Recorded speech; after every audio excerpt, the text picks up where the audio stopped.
One thing I say to a lot of my clients is that selling and buying houses is like playing a game of psychological chess.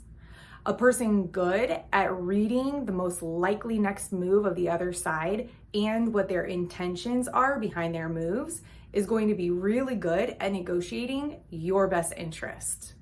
Here's a perfect example. My sellers had accepted an offer on their house in 3 days. We had one written offer and 3 or 4 verbal offers, but only one was written, so that is the one that they accepted. From the beginning, I was a little bit leery about whether this buyer would be able to move forward on this house in the end, which was about 15 to 20 years old.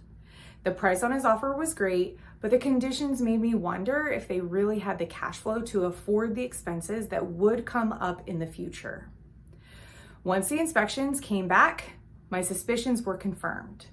All of the major systems of the house were working just fine.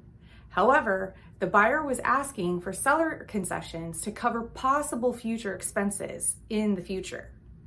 I advised my client that we had good data on our performance online, at open houses, and from showings.